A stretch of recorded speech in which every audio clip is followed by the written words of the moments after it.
généralistes remplaçant actuellement dans les centres de santé. Et j'ai le plaisir de vous présenter aujourd'hui mon travail de thèse qui porte donc sur le saturnisme pédiatrique de la commune de Camopy, qui a été dirigé par le docteur Élise Martin, qui est pédiatre au Chartres. Donc ce travail de thèse a vu le jour dans un contexte d'inquiétude sanitaire grandissant face à la découverte de nombreux foyers de saturnisme pédiatrique sur le territoire guyanais, en particulier le long des fleuves Oyapock et Maroni. Face à ce constat et après discussion avec les différents acteurs de santé impliqués dans la problématique, plusieurs questions sont restées en suspens, et notamment la question du retentissement clinique sur les mineurs et la question de la prise en charge médicale, notamment dans les centres de santé en site isolé.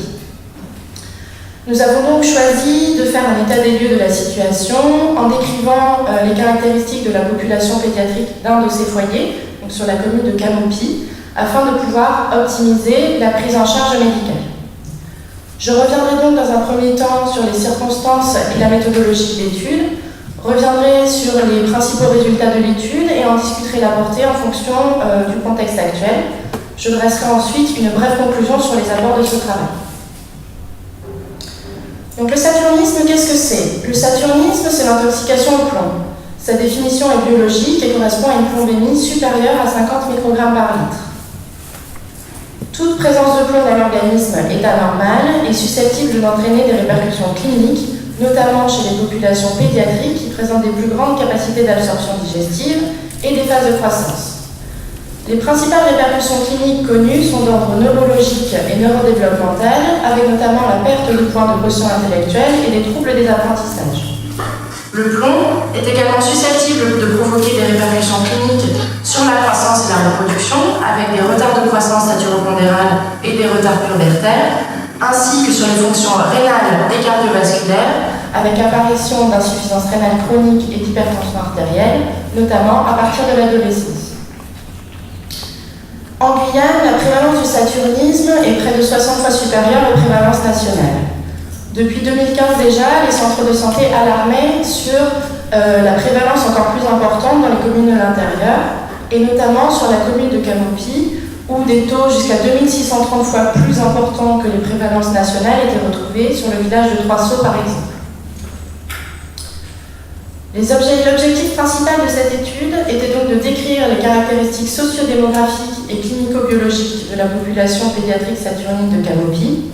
Les objectifs secondaires et tertiaires étaient de décrire d'éventuelles carences en calcium et en fer associés susceptibles de potentialiser l'absorption du plomb et de décrire la prise en charge médicale effective de ces mineurs en centre de santé. Nous avons donc réalisé une étude observationnelle, quantitative, rétrospective et monocentrique. Les critères d'inclusion étaient les suivants. Patients mineurs à la date de réalisation de la première plombémie, entre 2012 et 2016, présentant une plombémie supérieure à 50 microgrammes par litre, résidant sur la commune de Camopy et ayant un suivi médical dans l'un des deux centres de santé de la commune, soit celui de Camopy, soit celui de Trois-Sauts. La majorité des données clinico-biologiques de cette étude ont été extraites des dossiers médicaux des enfants. Entre 2012 et 2016, ce sont donc 39 plombémies qui ont été réalisées dans les centres de santé pour les mineurs du haut et du moyen Oyapock. 5 plombémies étaient inférieures au seuil de diagnostic. Nous avons donc inclus dans cette étude 34 mineurs présentant des plombémies supérieures au seuil de 50 microgrammes par litre.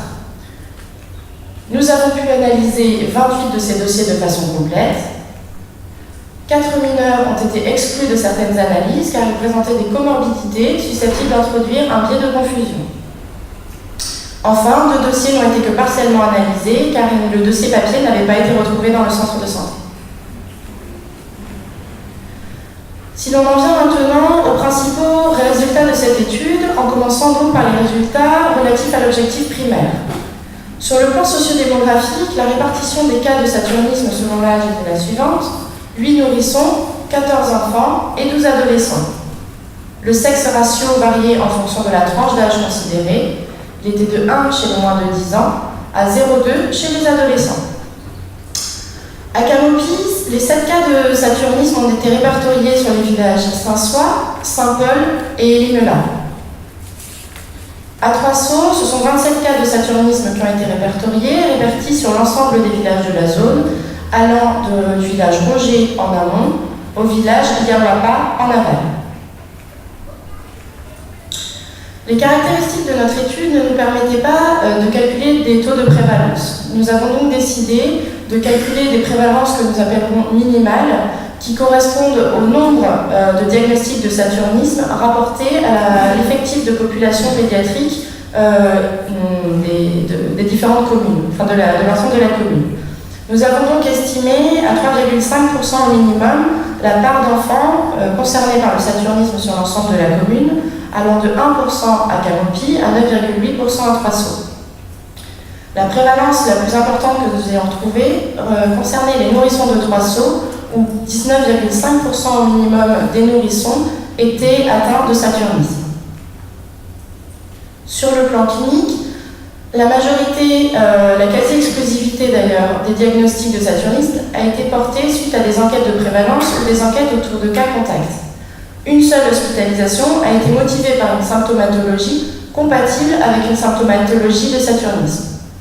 Sur le plan biologique, la médiane des plombémies était à 104,5 microgrammes par litre, avec des extrêmes de 51 et de 371 microgrammes par litre. Nous n'avons que très peu de données concernant le retentissement potentiel du saturnisme sur les enfants, notamment sur les plans neurologiques, pubertaires, fétaux, cardiovasculaires ou encore rénaux. Sur le plan de la croissance, de nombreuses données étaient également manquantes, notamment des données de taille dans les dossiers qui rendaient ininterprétables 16 courbes de croissance sur 28 chez les 1 à 3 ans et 13 courbes de croissance sur 16 chez les 3 à 18 ans. Malgré ce manque de données, nous avons pu mettre en évidence une cassure ou un fléchissement des courbes de taille et 6 cassures ou un fléchissement des courbes de poids. Nous avons également réalisé des courbes médianes staturo-pondérales en noir sur le graphique, je ne sais pas si vous les voyez bien, pour les enfants de 0 à 3 ans que nous avons reportées sur les courbes nationales de référence de l'INSEE. Nous pouvons voir ici, donc pour les filles, que cette courbe se situe en dessous du 25e percentile des courbes de référence. Chez les garçons, ces courbes sont un peu plus haut situées entre les courbes du 50e et du 25e percentile de ces mêmes courbes de référence. Les objectifs secondaires de cette étude étaient relatifs aux carences biologiques. Très peu de carences avaient été recherchées au cours de la prise en charge de ces enfants, avec seulement 14 recherches de carences martiales sur 28 et 11 cas de recherche de carences calciques sur 28. 2 cas de carences martiales avérées ont été diagnostiqués au cours de cette étude. Concernant maintenant les résultats tertiaires de cette étude relatifs au suivi des mineurs en centre de santé. Malgré un nombre médian de 9 consultations annuelles, les examens systématiques du nourrisson, par exemple du 9e et du 24e mois, n'avaient été réalisés que chez 2 des enfants de l'étude. Sur le plan du suivi spécifique du saturnisme, par rapport aux recommandations du Haut Conseil de la santé publique, seuls 4 suivis avaient été conformes sur le plan biologique aux recommandations du Haut Conseil de la santé publique. Il nous a été impossible de statuer sur la surveillance clinique de ces enfants car elle n'était pas renseignée dans les dossiers médicaux. Nous allons maintenant aborder les limites de cette étude. Tout d'abord, il me paraît important de rappeler que l'échantillon de cette étude n'était pas représentatif de la population saturnine pédiatrique de Camopi, donc de par sa taille et ses caractéristiques. De plus, la subjectivité des agents de santé ainsi que l'absence d'exhaustivité des retranscriptions médicales liées au caractère rétrospectif de l'étude a pu induire un biais d'analyse majoré par l'absence de protocole de prise en charge. Enfin, l'absence de procédures standardisées concernant le traitement des données, notamment dans l'analyse des courbes de croissance, a pu induire un biais d'analyse. Les principales forces de cette étude viennent quant à elles de son caractère inédit. C'est en effet la première description de cette population pédiatrique et la première à aborder le versant clinique de la problématique saturnine pédiatrique guyanaise, venant ainsi compléter les études étiologiques et épidémiologiques déjà réalisées. Enfin, le grand nombre de critères abordés dans cette étude, constitués de données récentes, donne un aperçu global et actuel de la situation. À travers cette étude, nous avons donc pu confirmer la prévalence alarmante du saturnisme dans la commune de Camopi par rapport aux prévalences nationales. Sur le plan clinique, très peu de diagnostics avaient été portés suite à donc, une symptomatologie compatible avec l'intoxication au plomb et venaient pour la grande majorité d'enquêtes de dépistage. Ces données sont compatibles avec la symptomatologie habituellement peu bruyante des intoxications au plomb à faible taux. Nous n'avons que peu de données concernant le retentissement potentiel du saturnisme sur cette population. Ces paramètres seront donc à reprendre et à compléter en prenant en compte les spécificités locales et ethniques de la population, des populations de la commune de Camopi. Les carences en calcium et en fer potentialisent le saturnisme. Leur faible documentation devrait donc pouvoir être améliorée dans les diagnostics de saturnisme en tenant compte de la logistique particulière des centres de santé en site isolé. De plus, l'étude de l'ARS des repas dupliqués, réalisée donc, chez les mineurs saturnins du village de Trois-Sceaux, mettent en évidence des carences d'apport évidentes en calcium et en fer chez certains enfants, mais également des cas d'apport satisfaisants à partir de l'alimentation.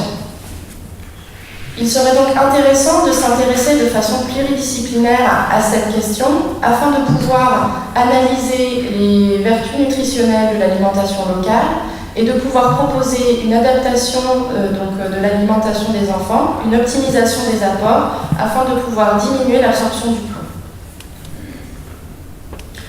L'insuffisance de suivi usuel pédiatrique est problématique en centre de santé, notamment dans les sites isolés où l'absence de couverture de la PMI confère au centre de santé les rôles de prévention et de dépistage, et ce, dès la petite enfance.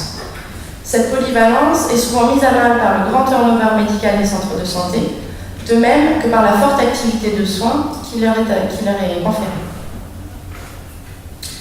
L'insuffisance de suivi spécifique du saturnisme pose quant à elle d'autres questions.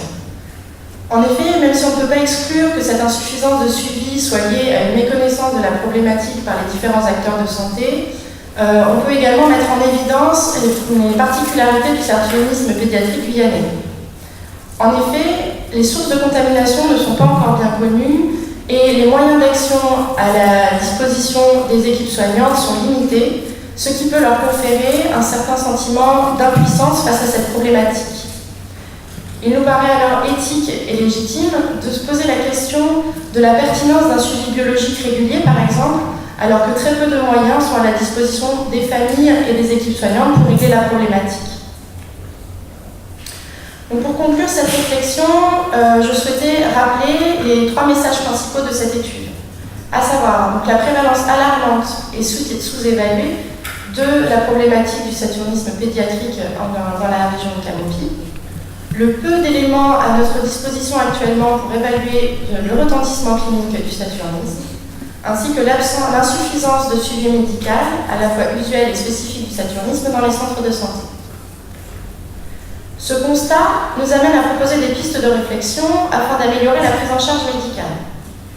Améliorer la collaboration entre les centres de PMI et les centres de santé, proposer des protocoles simples de prise en charge du saturnisme, proposant au minimum un bilan biologique initial et une surveillance médicale rapprochée clinique, et considérer les communes de l'intérieur, dont celle de Camopi, comme des zones à haut risque de saturnisme pédiatrique, et sensibiliser les agents de santé aux spécificités à rechercher à l'examen clinique. De plus, proposer des programmes d'éducation nutritionnelle adaptés à l'alimentation locale et adapter les conseils hygiéno-diététiques aux différents résultats des enquêtes étiologiques actuellement en cours sur le territoire. Il convient d'intégrer ces pistes de réflexion dans un cadre large d'amélioration des conditions de vie en accord avec les besoins et les désirs de la population. Une collaboration multi-institutionnelle nous paraît donc indispensable afin d'aborder des considérations à la fois médicales, sociales, économiques ou encore écologiques. Je termine donc ma présentation sur ces quelques considérations extra-médicales et merci de votre attention et j'aurai plaisir à tenter de répondre à vos questions.